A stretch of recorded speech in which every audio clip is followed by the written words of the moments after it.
The Internet. Introduction. How does the Internet work? The Internet is a collection of networked computers that can communicate with each other. There's no central place where the Internet lives. It is made up of millions of connected nodes all over the world.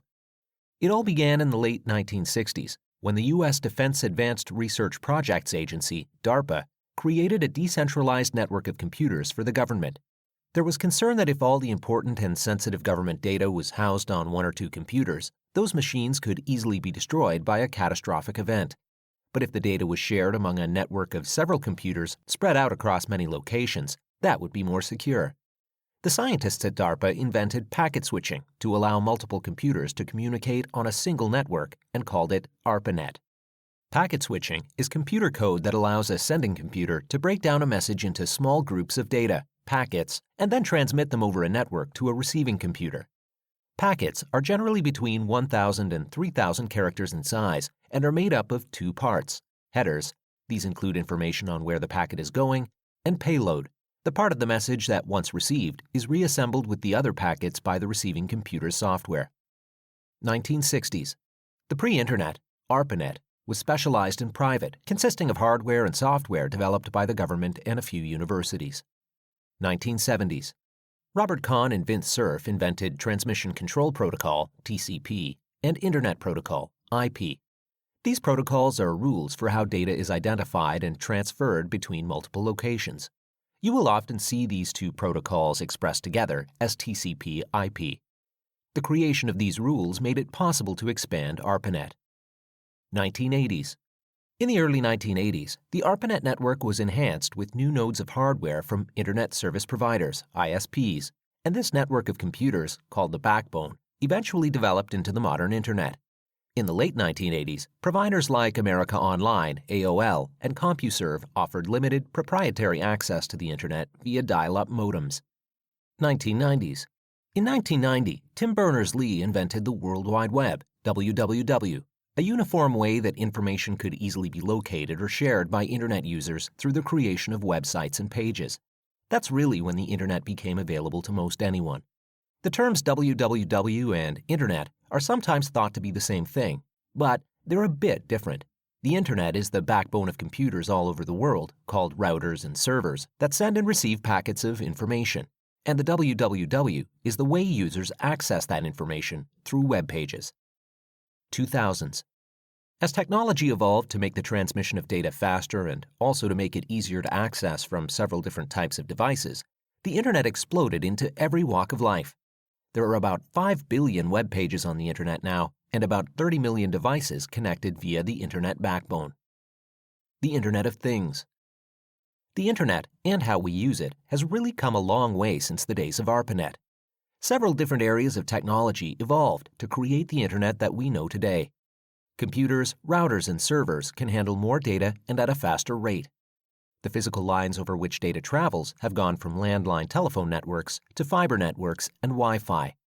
Protocols and code that determine how data is identified and transmitted have become more sophisticated. User applications and devices to access the Internet have become more mobile, more plentiful, more financially feasible, and easier to use. In the early days of the Internet, we accessed it only by computer, at first through telephone lines, dial-up modems, and then through faster means like DSL, cable, fiber, and Wi-Fi. As the ways of connecting evolved, so did the devices. Our mobile phones and tablets now have as much computing power as our PCs.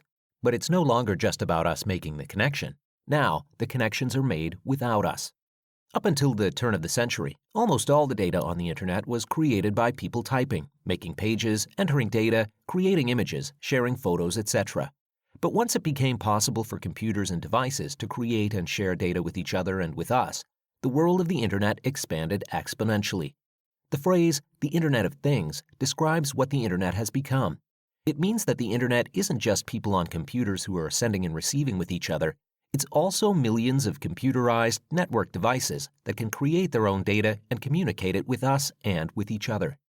For example, just think of how the Internet of Things has changed the home landscape. Instead of an old-fashioned doorbell, there's Ring, a networked doorbell that allows you to see, hear, and talk to someone at your door through an app on your phone. Or you might have a computerized thermostat like Nest. From your phone, You can change the thermostat settings to manage how hot or cool you want your house to be. New household appliances are increasingly equipped with computer chips and sensors, so now you can use your phone from anywhere to interact with your TV, cable, video game system, security system, coffee maker, ceiling fan, refrigerator, oven, washer and dryer, and even vacuum cleaner. You can open your garage door and turn on your car or your car's heater or air conditioner from your phone, or monitor any room in your house with a video and audio feed. You may have noticed how many of these devices talk to us through the phone. The smartphone has become our key for accessing the Internet of Things. And don't forget all the wearable network technology.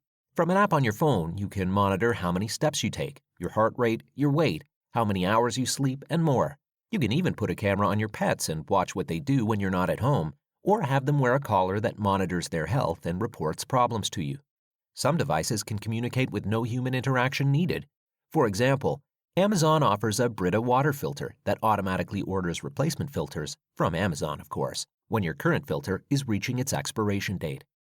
All these everyday things that come with embedded networked computer chips, from TVs to dog collars, are called smart devices, and we are experiencing massive growth in the number of these types of devices. In 2015, there were about 16 million devices connected via the Internet. By 2020, it is estimated there will be 31 million, and by 2025, 76 million. That's a five-fold increase over 10 years.